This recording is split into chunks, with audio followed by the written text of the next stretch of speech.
Hello everyone. Pasyal-pasyal sa bukid. Para lang may content. Isa na lang.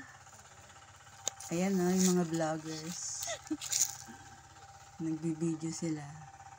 Ako ginagawa ko minsan pinuputol-putol ko na rin. Ayan no. Mga vlogger nga eh. Isa po sa produkto namin dito yung mani. Tsaka yung mais. Ayan na yung mais. May bunga na sila. Malapit na yung i-harvest. Isa rin yan sa produkto namin dito sa Ilocos.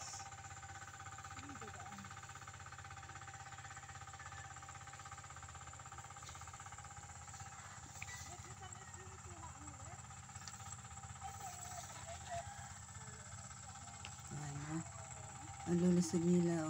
Putol-putol mo lang para ano. Ganda tignan. Mas madali, oo. Kaya may isang vlogger pa yan. That's all for today guys. Thank you so much for watching. Bye.